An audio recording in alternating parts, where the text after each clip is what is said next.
Hello and welcome to the lesson on the skeletal system.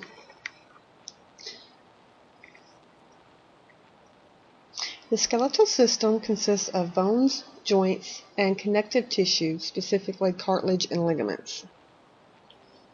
The structures of the bones, you have the microscopic structures and the visual structures. The microscopic structures include osteocytes, which are your bone cells, and they are osteoclasts, which are bone builders, and osteoblasts. We go more into that on a later subject, or later on in this section, specifically which does what. There's two types of bones, and the microscopic structures of the bones vary depending on which type of bone you're looking at. There's spongy bone, and compact bone. The spongy bone looks a lot like a brittle sponge from the sea, whereas compact bone looks more similar to that of ivory. Visible structures of the bone includes the bone shapes, the structure of the long bone, the bony landmarks. Short bones are typically shaped like cubes or elongated cubes. Flat bones are plate-like and often slightly curved, such as the ribs and the cranial bones. Bones that do not fit into any other category are called irregular bones. These consist of the vertebra or facial bones. And then long bones are the ones that's most common to us. These are like the humerus, the femur, the tibia, fibula. Those are all types of long bones. When we get into structures of a long bone, obviously they're longer than they are wide. The structure consists of long, narrow shaft called the diaphysis, with two knobby ends called epiphysis. At the core of the compact bone diaphysis is the medullary cavity that contains the bone marrow. This cavity is filled with yellow marrow, which contains mostly fat. The epiphyses, or the knobby ends of the long bones, are primarily made of spongy bone, but it's wrapped in a thin layer of compact bone. They're often part of the joint. They're usually located at the ends, hence they're where a bone joins with another bone, so they're at the joint. Inside the epiphyses is red marrow that produces red blood cells. Then there's the periosteum, which is on the outside of the bone, and the endosteum on the inside of the long bones. The endosteum is a membrane lining the interior of the compact bone, and it separates the medullary cavity from the compact bone that contains the cells that are involved in growth and repair of the bones. A couple bony landmarks. These are things on the outer surface of the bone. They can be smooth or rough. Usually they contain projections, depressions, or hollows. They're basically just bone markings. They're used for distinguishing different parts of the bone, and they're usually typically attachment sites for muscles.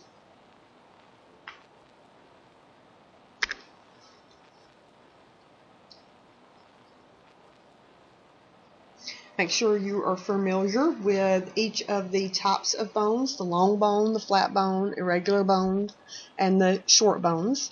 Make sure you know examples of those, and you can distinguish those one from another.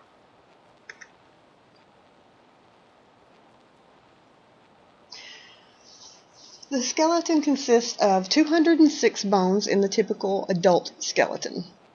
There's more in children and infants, but in the adult there is 206 bones. Of that, 80 of those are the bones of the axial skeleton. And the axial skeleton is the central support structure of the body. It consists of the skull, the vertebral column, and the bony thorax, your chest. The appendicular skeleton contains 126 bones. This would be your appendages, your shoulders, arms, your hips, and legs.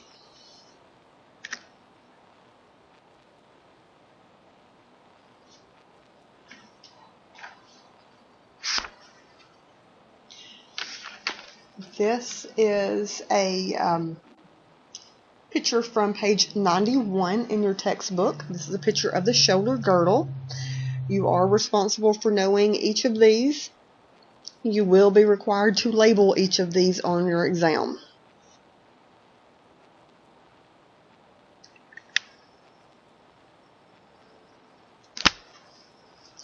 And we have the arm. This is the bones of the wrist, the arm, and the shoulder girdle to an extent. It does include the head of the humerus, which is part of the shoulder girdle. Make sure you, again, are familiar with these and are capable of labeling these on a test.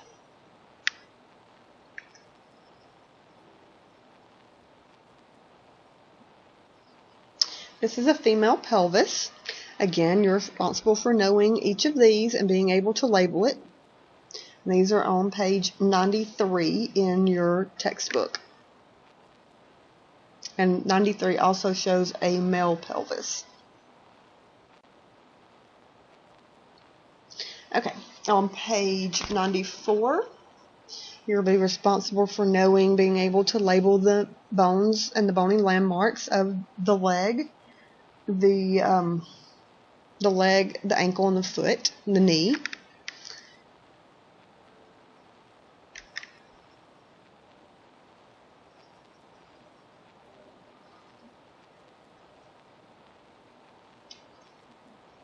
Up next, we'll talk about the cartilage. Cartilage is essential for bone formation early in life. It provides cushion and support for various body structures. There's 3 types of cartilage. There's elastic cartilage, hyaline cartilage, and fibrocartilage.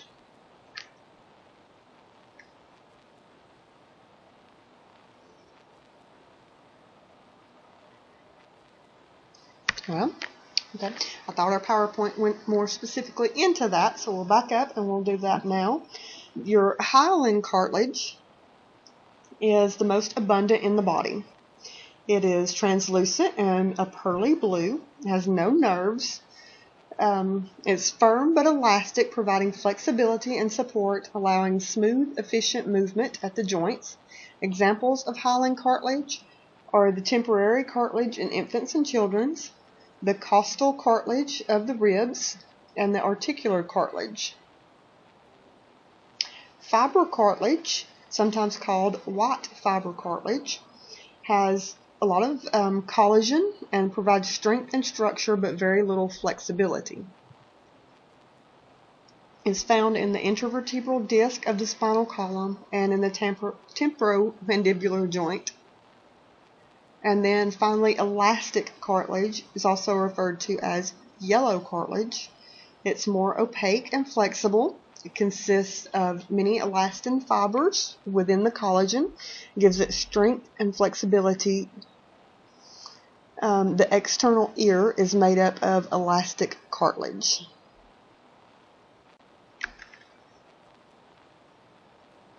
This is locations of the cartilage.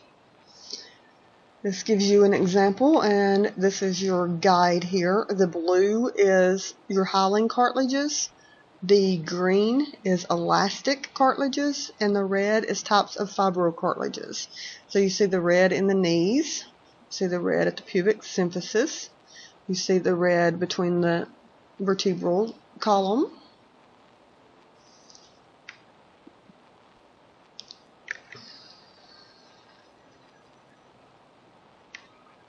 The functions of the skeletal system, of course, provide support, protection, movement, storage, hematopoiesis, bone formation, growth, and remodeling. So support is caused, obviously, just from the structure of our bones. If we did not have our bones, we would just be kind of mush on the floor, just ligaments and muscle and fat. The calcium salts in the extracellular matrix of bones is what makes our bones hard to give us that support.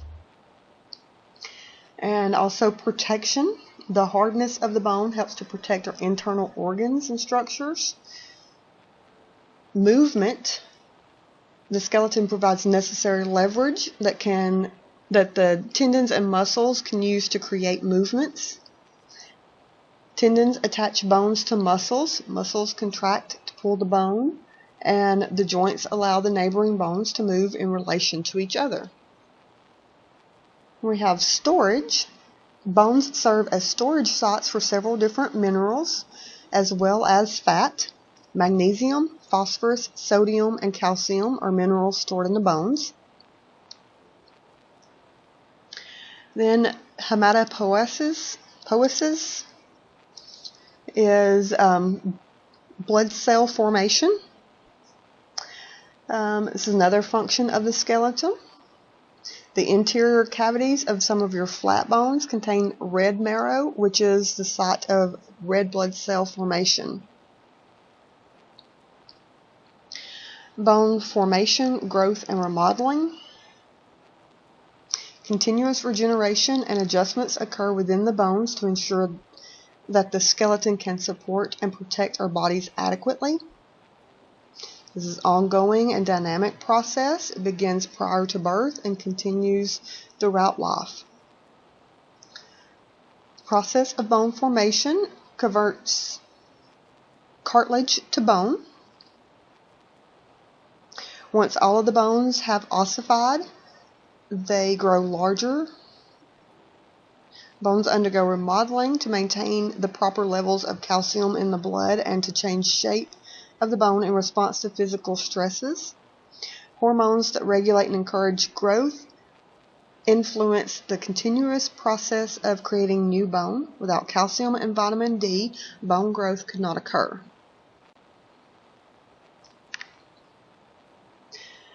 Bone formation is through a process called ossification. This is the process where cartilage is turned into hardened bone. It begins with osteoblast cells in the fetus. Once the osteoblasts are matured, they become osteocytes. Most of the hyaline cartilage has been transformed into bone by the time the babies are born. Bone growth is just a small amount of hyaline cartilage remains in bones during childhood in the epiphyseal plates or growth zones of long bones. This is what allows bone growth, that growth plate. Then bone remodeling. Long bones increase in diameter as well, but use the process of bone remodeling instead of the hyaline model. Bone remodeling is a process of moving bone material from one place to another for maintaining normal calcium levels in the blood, for bone growth, and for strengthening bone in response to physical stress.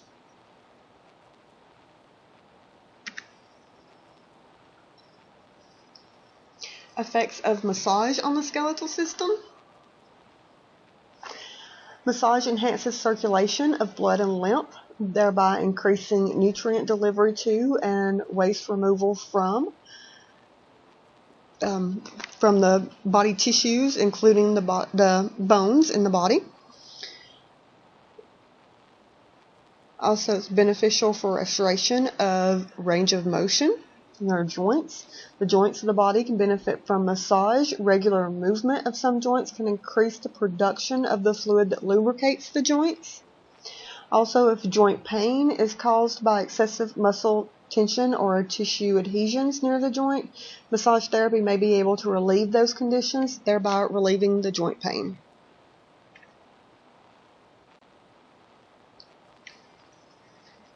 So again, just as you did with the integumentary system, and you will continue to do with every system, do a chart or a visual aid and presentation, including the major components of the skeletal system, the functions of the skeletal system, and the effects of the effects of massage on the skeletal system, and then email that to me once you are complete and ready to take your test.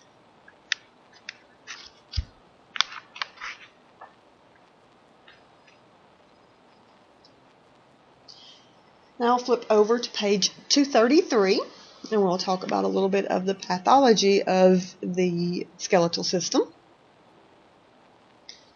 The first pathology or pathological condition that they're talking about is postural deviations. Manifestations of these include kyphosis, which is an overdeveloped thoracic curve, lordosis, an excessive lumbar curve, and scoliosis, a lateral curvature of the spine. There's no contraindications for massage, so massage is beneficial for each of these.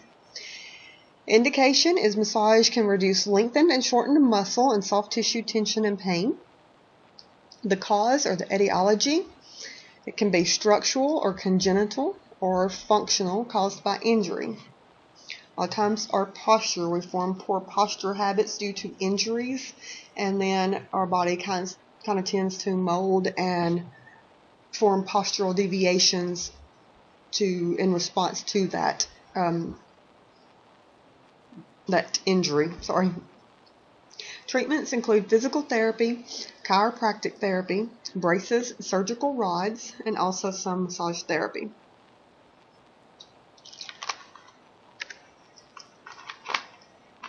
This is a picture of the normal spine, an exaggerated thoracic curvature or kyphosis, an exaggerated lordosis or lumbar curve, and scoliosis with an exaggerated lateral curvature.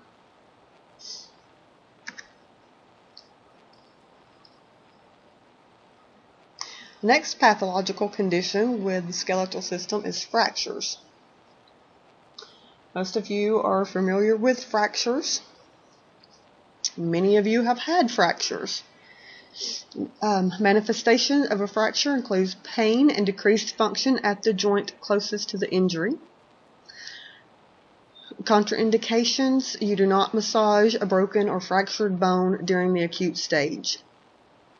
You want to wait till that bone is healed before you begin working directly on that bone. Or not on the bone, but on the tissue over the bone.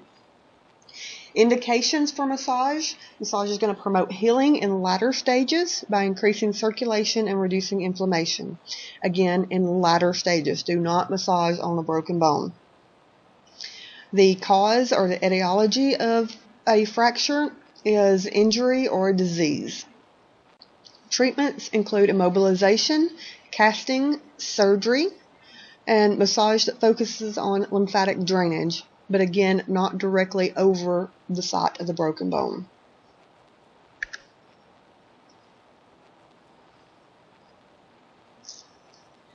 Here's a couple of examples of some types of simple fractures. We have the green stick, the spiral, commuted, transverse, compound, and a vertebral compression.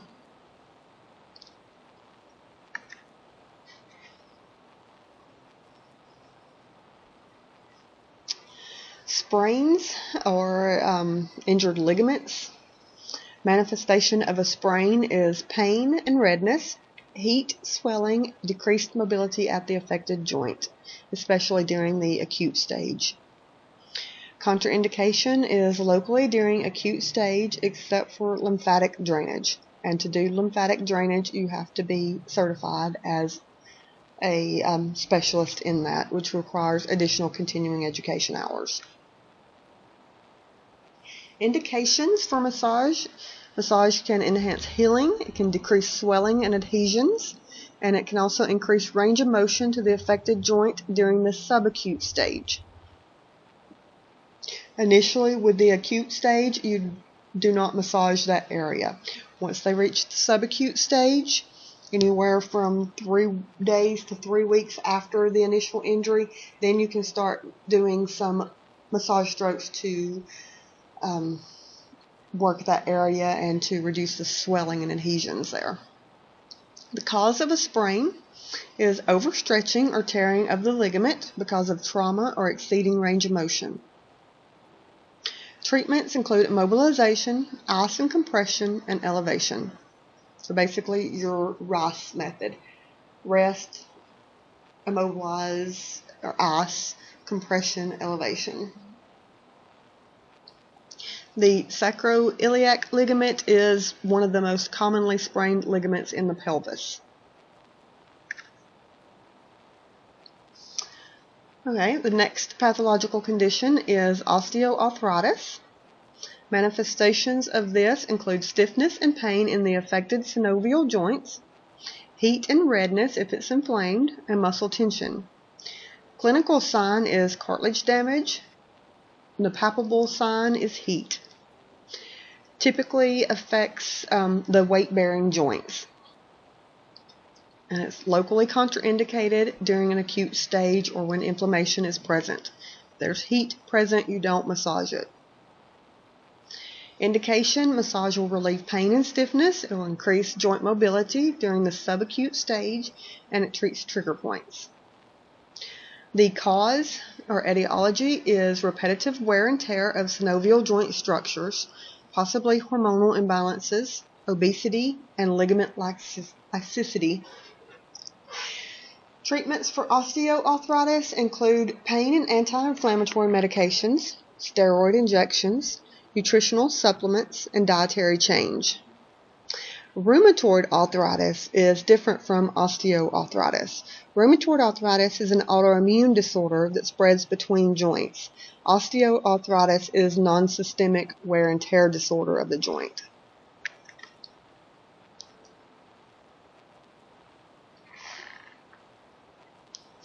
Okay, I'm going to talk a little bit about some spinal cord injuries or diseases.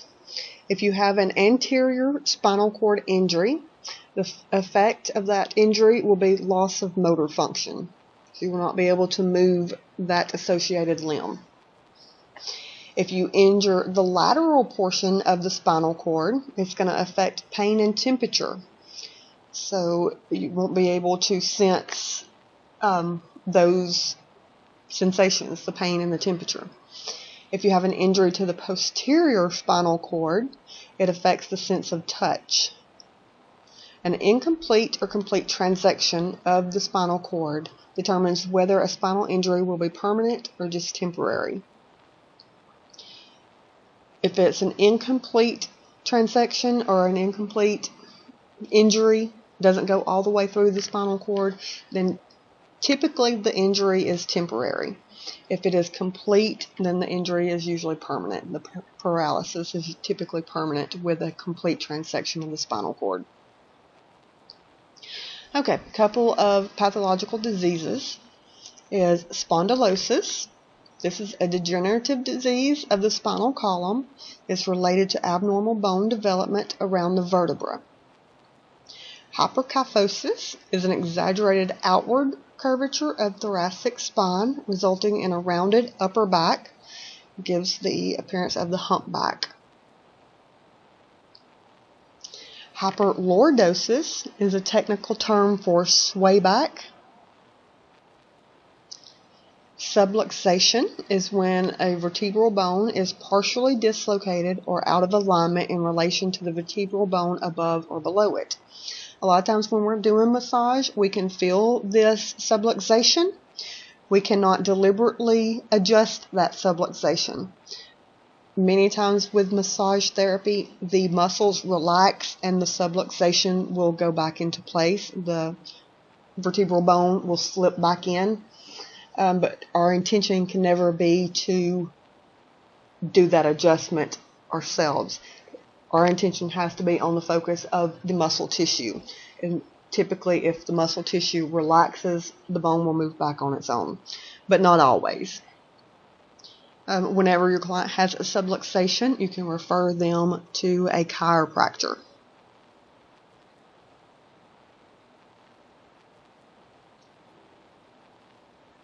Okay, bursitis. Bursitis is inflammation of the tiny fluid-filled sac that functions as a gliding surface that reduces friction between tissues of the body. Typically, a bursa is a fluid-filled sac that is on top of a bone, and it keeps the tendon from rubbing directly on the bone or the bony landmark. So when that tissue or that sac gets inflamed, that is called bursitis.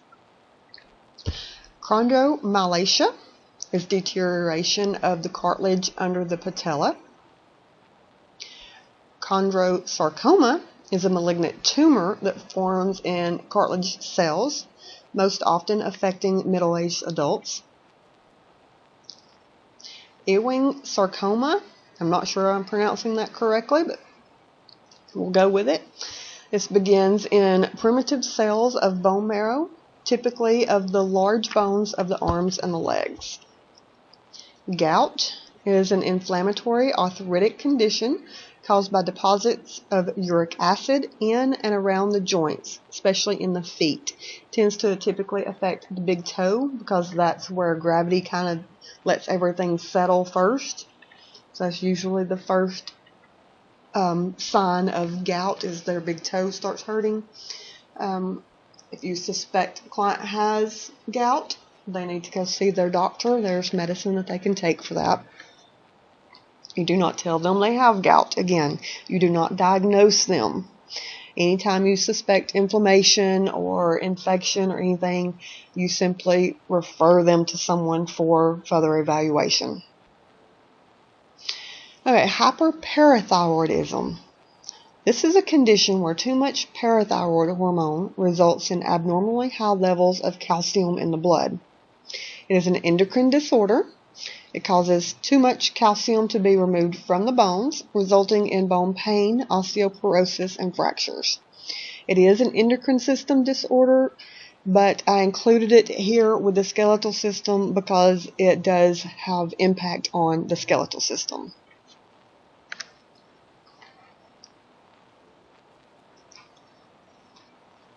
Okay, osteonecrosis is generally the result of poor blood supply, and this is basically where the bone is dying. Osteomyelitis is inflammation of the bone and or the bone marrow due to infection caused by Staphylococcus. Osteosarcoma is a malignant tumor derived from bone or containing bone.